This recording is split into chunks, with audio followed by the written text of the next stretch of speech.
Check 1 2. Mic check 1 2 3 4 5 6 7 8 9. 1 2 3 4 5 6 7 8 9 10. Check check check. Happy with that? Check 1 2 3 4 5 6 7 8 9.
Test, test, 1, 2, 3, 4, 5, 6, 7, 8, 9, 10.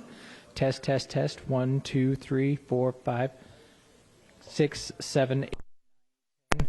Test, test, test, test, 1, 2, 3.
For those that didn't hear, 7:30,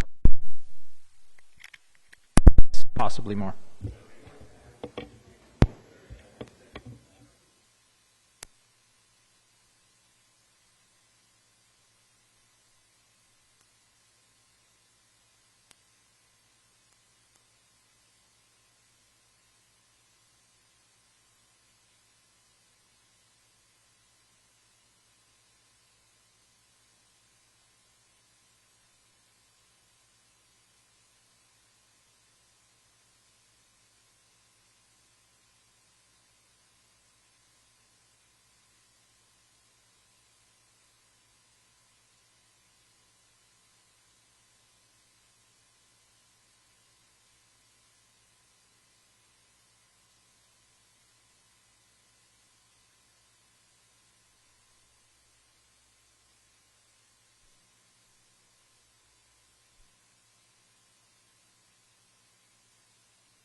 Mic check, 1, 2, 3. 1, 2, 3, 4, 5, 6, 7, 8, 9, 10. 1, 2, 3, 4, 5, 6, 7, 8, 9, 10.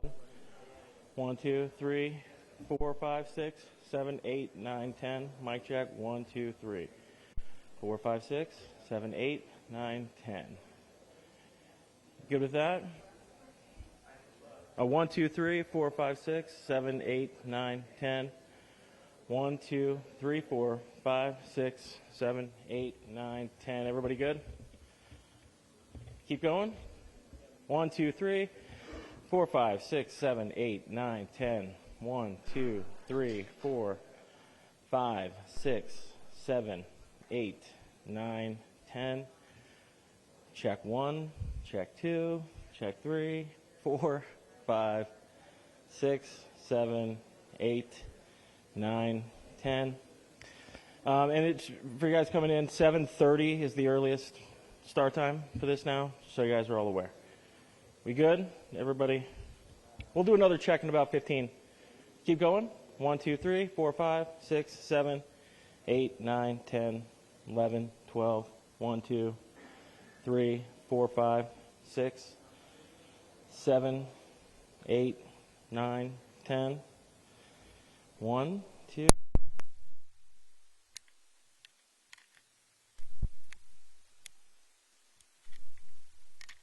One, two. Check, check, check. 1, 2, 3, 4, 5, 6, 7, 8, 9, 10. Check, check, check. 1, 2. Check, check, check, check. Check, check, check. 1, 2, 3, 4, 5, 6, 7, 8, 9, 10. Checking. 1, 2, 3, 4, 5, 6, 7. We'll come back up in about 10 or 15 for another one.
Check, check, check. 1, 2, 3, 4, 5, 6, 7, 8. Check, check, check.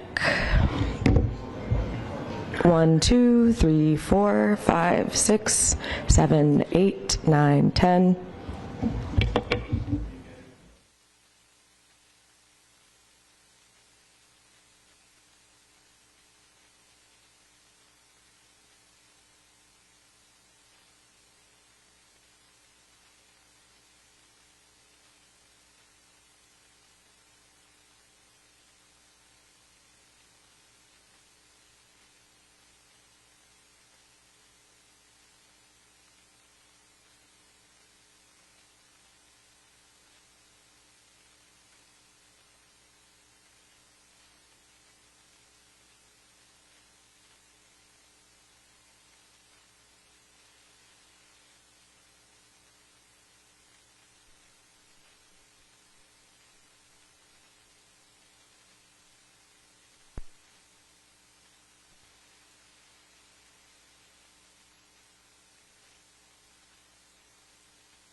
Test, test, test, test.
Check, check, check.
Check 1 2.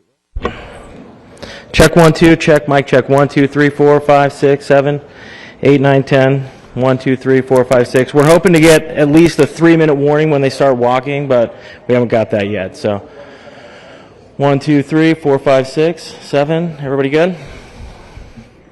1 2 3 4 5 6. Good?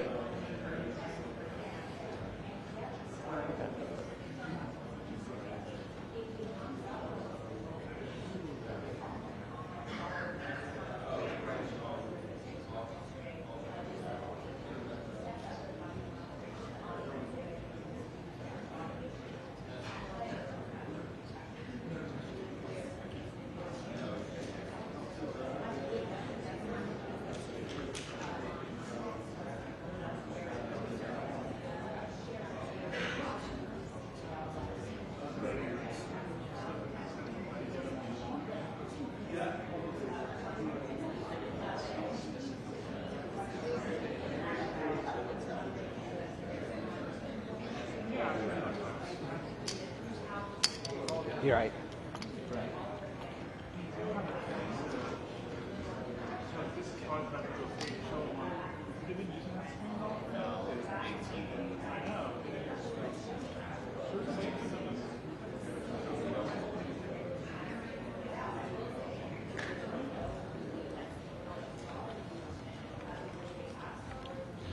So still no official word on the start time. We will try to give at least a 5-minute warning on that, but we'll do our best on that. So.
Check 1 2. Mic check 1 2 3 4 5 6 7 8 9 10. Mic 1 2 3 4 5 6 7 8 9 10. Check 1 2 1 2 3 4.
Hello, hello, testing, testing. Hi, everyone. We are 4 minutes out from starting the press conference. Thank you.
Good morning, ladies and gentlemen.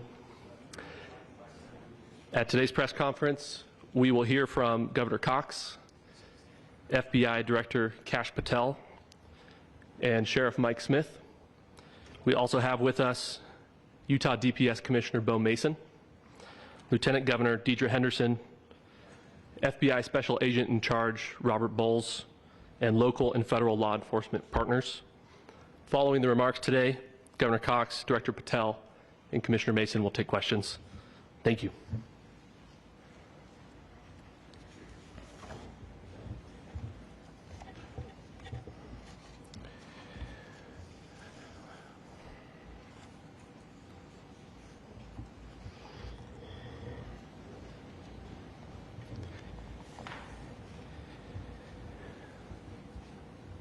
Good morning, ladies and gentlemen. We got him. On the evening of September 11th, a family member of Tyler Robinson reached out to a family friend who contacted the Washington County Sheriff's Office with information that Robinson had confessed to them or implied that he had committed the incident. This information was relayed to the Utah County Sheriff's Office and scene investigators at Utah Valley University. This information was also conveyed to the FBI.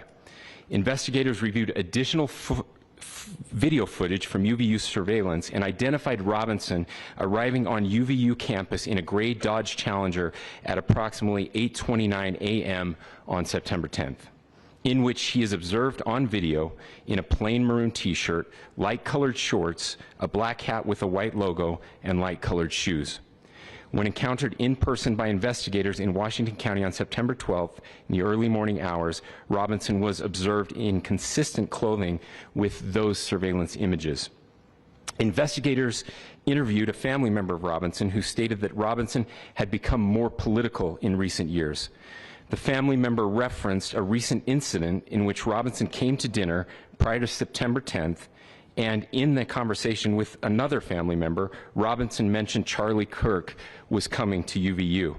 They talked about why they didn't like him and the viewpoints that he had. The family member also stated Kirk was full of hate and spreading hate. The family member also confirmed Robinson had a gray Dodge Challenger. Investigators identified an individual as the roommate of Robinson. Investigators interviewed that roommate, who stated that his roommate, referring to Robinson, made a joke on Discord. Investigators asked if he would show them the messages on Discord. He opened it and showed several messages to investigators and allowed investigators to take photos of the screen as each message was shown by Robinson's roommate.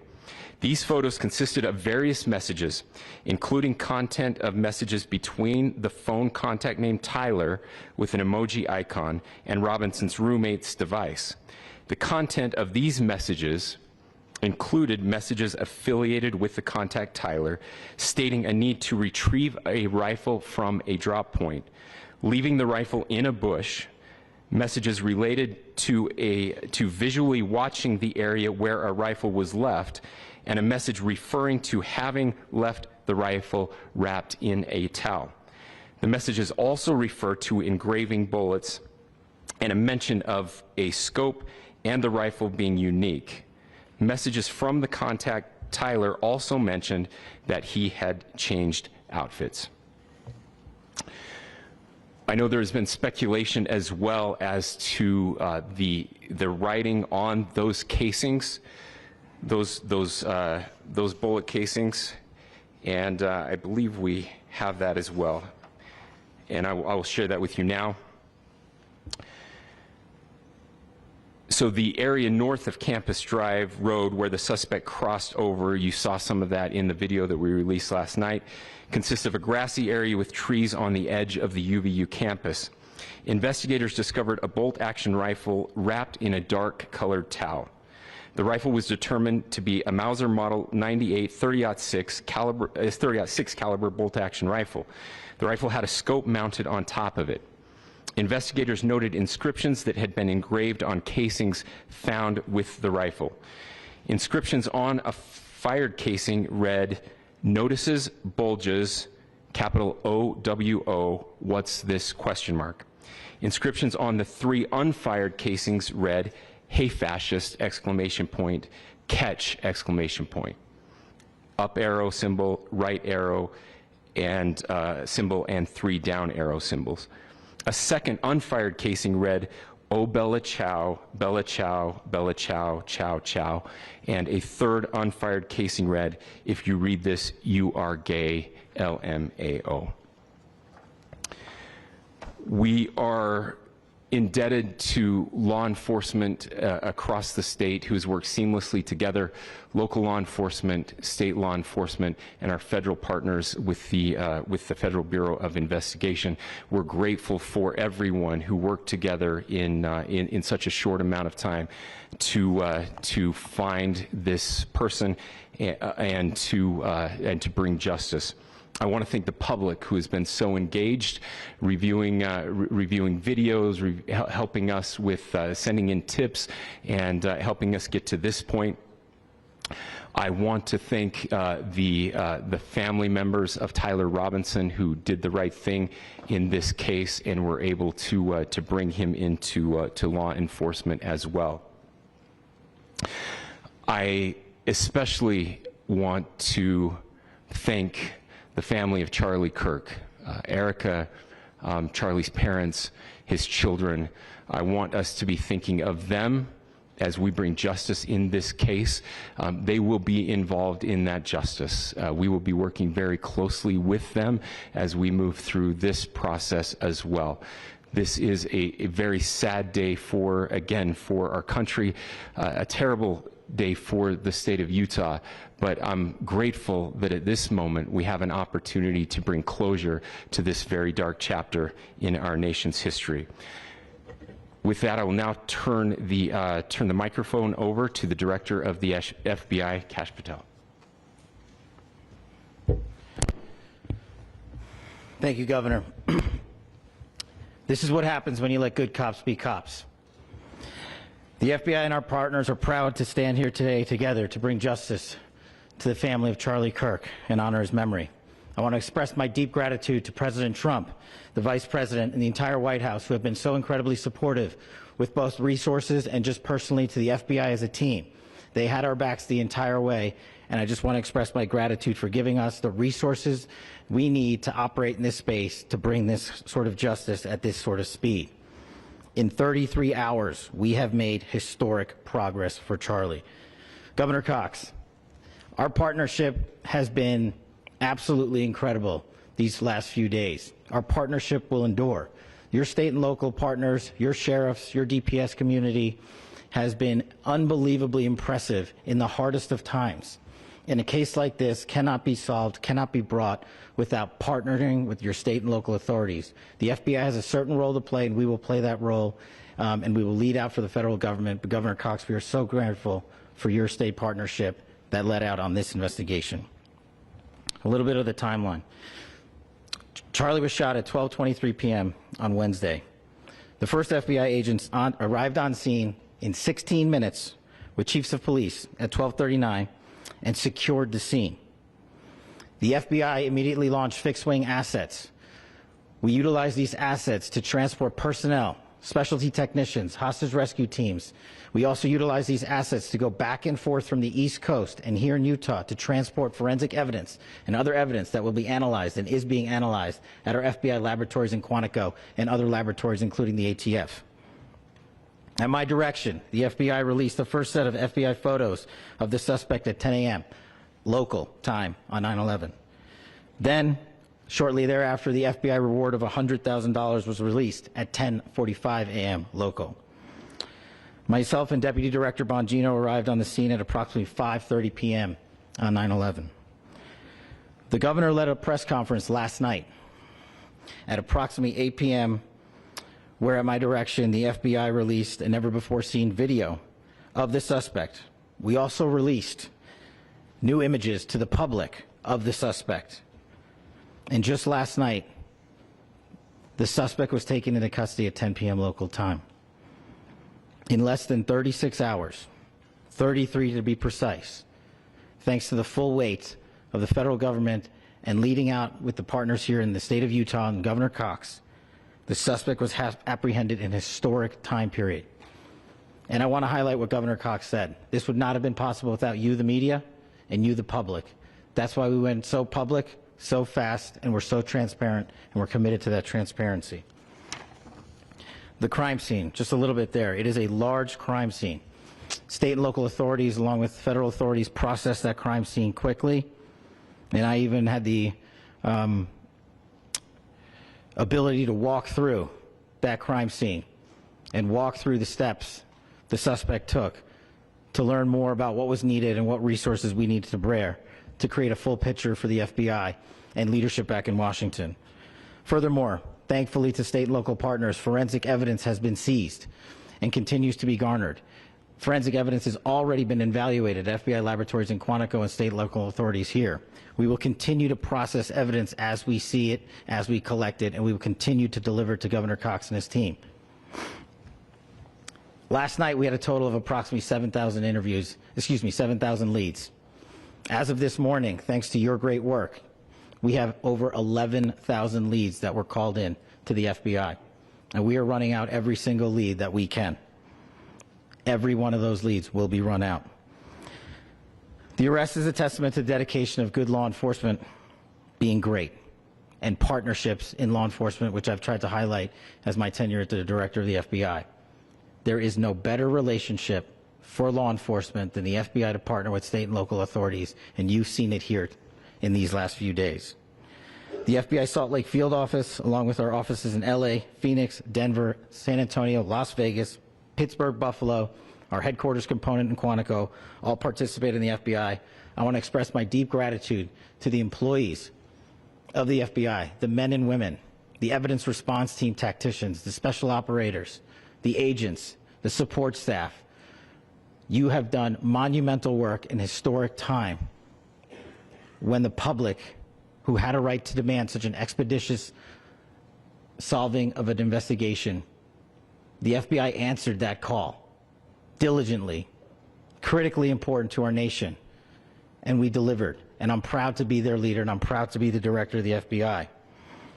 This is very much an ongoing investigation, as the governor said, and we will continue to work with state and local authorities to develop the investigation, to provide them the evidence they need for their ongoing prosecutions, and we will be here to answer every call they absolutely have, as long as it takes, for as long as we need to find and apprehend whatever suspects were involved in this crime. Lastly, to my friend Charlie Kirk, rest now, brother. We have the watch, and I'll see you in Valhalla.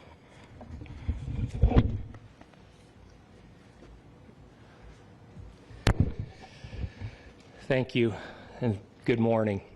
I would just like to take a few minutes as the sheriff to express my gratitude for everybody who has played a part in this investigation. As you know, it's been a vast, a complicated, and a very, very fast-paced investigation. You're looking at people standing up here who are running on, if they got an hour's sleep in the last couple of days, they're probably lucky. It has been very taxing. It has been so impressive, speaking on behalf of the local law enforcement, to see the cooperation that we've seen in this type of case. Across the state, sheriffs, chiefs, our state partners have stepped up and have come to the call on anything that we needed. Our county chiefs have been phenomenal. Our Utah County Attorney, Jeff Gray, who's standing up here with us, has been phenomenal in leading us through this investigation.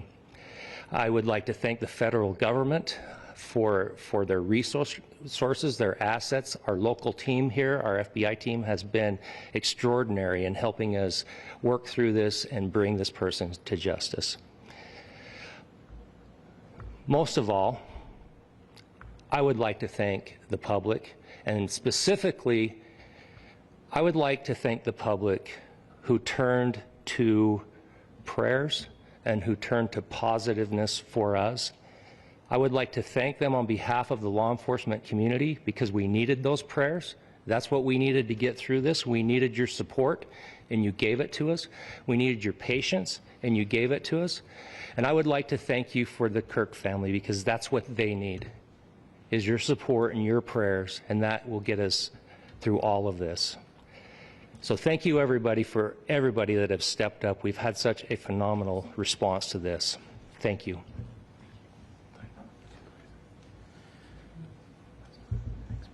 I also want to give a special thanks to the Attorney General and the Department of Justice. Their unwavering support and their commitment to justice is shown true here. And without AG Bondi and Deputy Attorney General Todd Blanche and the resources they brought to bear, we would not have been able to complete our mission. And I just want to say special thanks. It's an honor to be a part of the Department of Justice. Thank you again to our incredible law enforcement team who has worked so hard. Sheriff, I got a solid 90 minutes last night, so I'm probably the most well-rested person up here. Ladies and gentlemen, I get the microphone, so I hope you'll permit me a moment just to share a few more thoughts about where we are and how we got here and maybe a little bit of where we go from here. I don't want to get too preachy, but I think it's important that we, with eyes wide open, understand what's happening in our country today. I've heard people say, well, why are we so invested in this? There's violence happening all across our country. And violence is tragic everywhere. And every life taken is a child of God who deserves our love and respect and dignity. This is certainly about the tragic death, political assassination of Charlie Kirk. But it is also much bigger than an attack on an individual. It is an attack on all of us. It is an attack on the American experiment. It is an attack on our ideals. This cuts to the very foundation of who we are, of who we have been, and who we could be in better times.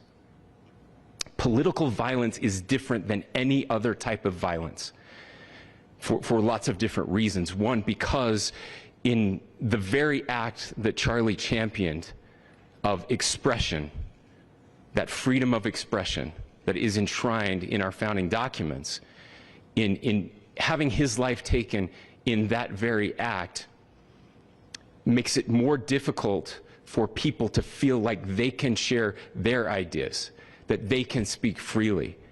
We will never be able to solve all the other problems, including the violence problems that people are worried about, if we can't have a clash of ideas safely and securely. Even, especially those ideas with which you disagree. That's why this matters so much. Over the last 48 hours, I have been as angry as I have ever been. As sad as I have ever been. And it was, as anger pushed me to the brink, it was actually Charlie's words that pulled me back. I'd like to share some of those. And specifically right now, if I could, I need to talk to the young people in our state, in my state, and all across the country. As President Trump reminded me, he said, you know who really loved Charlie? The youths. And he's right. Young people loved Charlie, and young people hated Charlie. And Charlie went into those places anyway.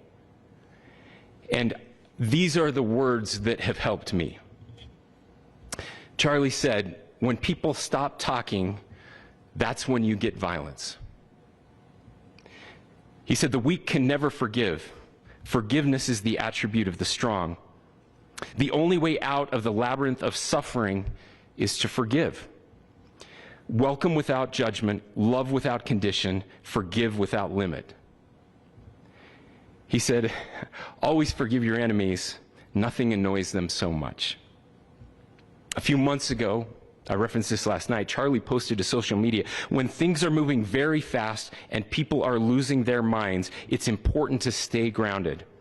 Turn off your phone, read scripture, spend time with friends, and remember, internet fury is not real life.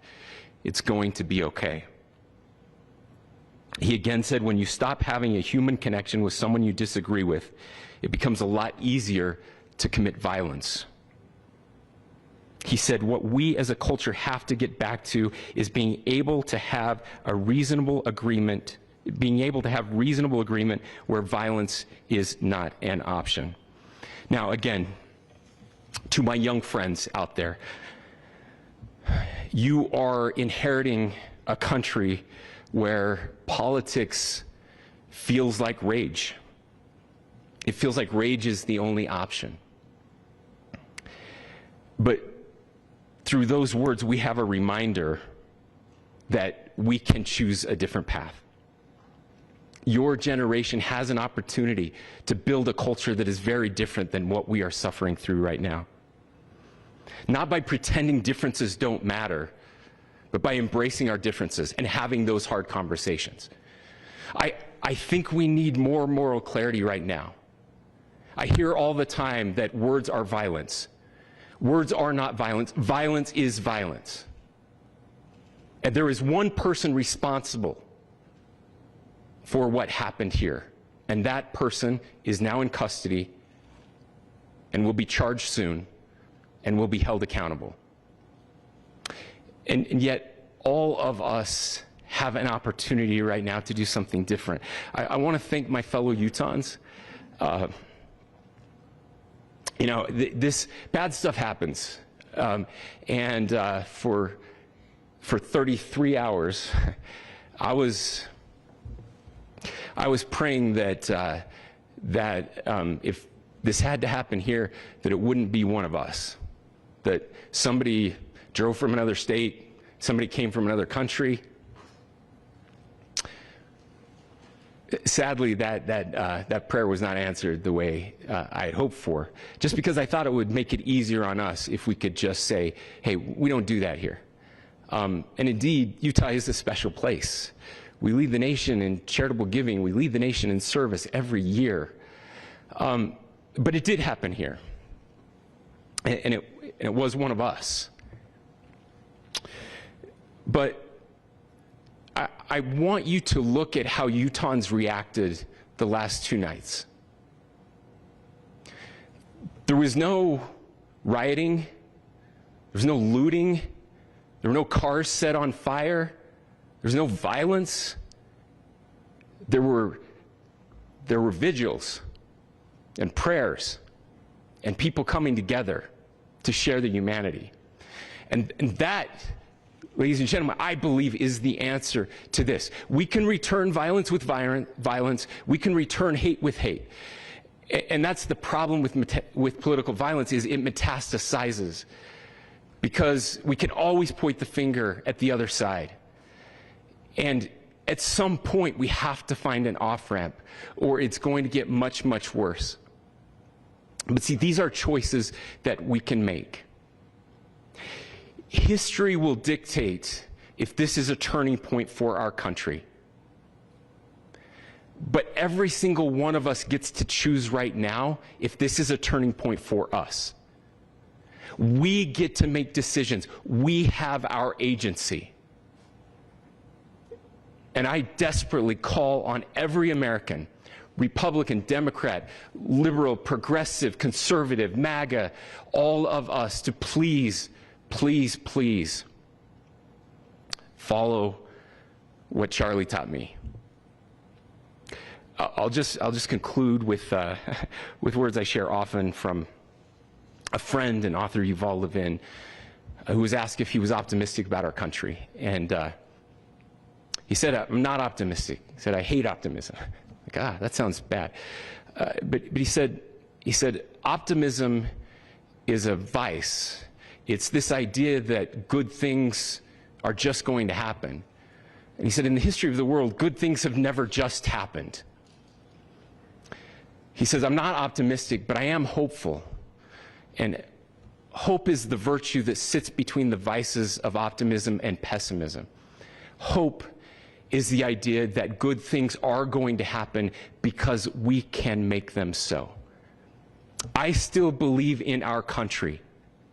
And I know Charlie Kirk believed in our country. I still believe that there is more good among us than evil. And I still believe that we can change the course of history. I'm hopeful because Americans can make it so. Ladies and gentlemen, we're happy to answer any questions you might have. Governor, can you speak to whether the suspect is speaking with authorities and his demeanor, Tyler Robinson, when he turned himself in? I cannot speak to that right now. Governor, how do you interpret the engravings on casing?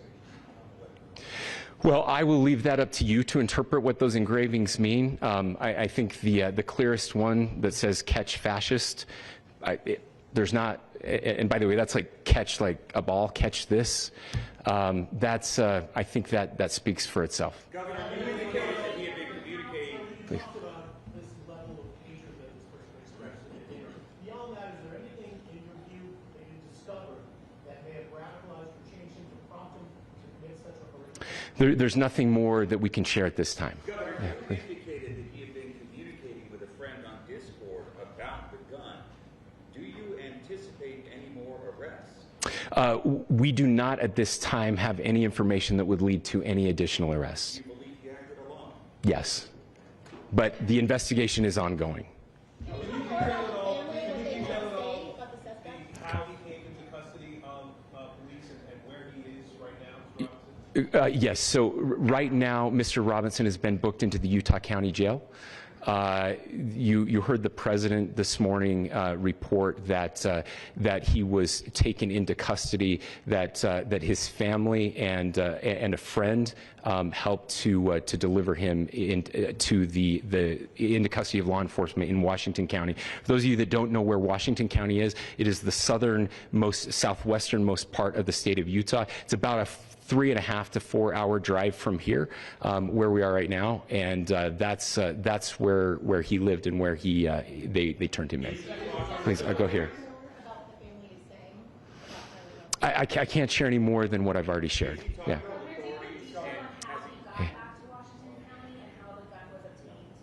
So how we obtained the gun? The gun was found here. So I don't have much more details on that. We do know that he drove. We had his car here on campus, and then we had his car going south back to the St. George. It's actually the city of Washington in Washington County. Is he talking with authorities and did he discuss a motive? I'm sorry? We don't have any information that would lead us to believe that. Yes, in fact, it was just released. Yes. Is he talking with authorities and did he discuss a motive? I can't answer that right now. Yeah, thank you. Over here.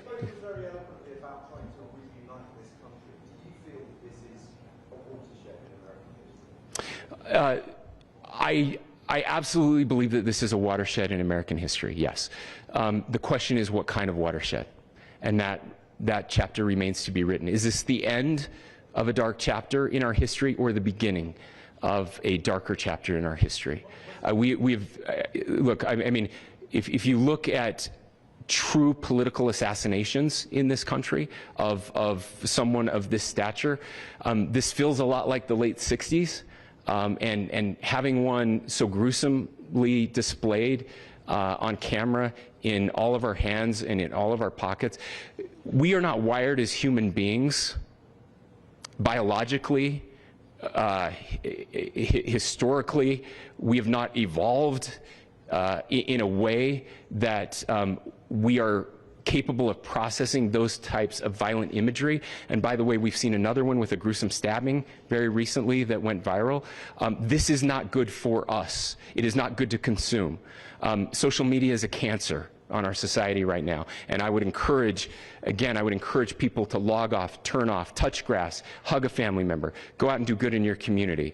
That is happening, and it's happening organically right now. I had a friend in a small city in Utah who said, we're getting together, the Republicans and Democrats in my little town are getting together to have a discussion tonight, last night, just to find a way to find their better angels. So yes, this could be, I mean, you know, again, you have to go back to JFK to have seen a video live of something like this happening. I wasn't born until 1975, but I know that things were really dark in the late 60s. Sorry to some of you. I know some of you were there. This is our moment. Do we escalate, or do we find an off-ramp? And again, it's a choice. It's a choice, and every one of us gets to make that choice. Two more questions right here.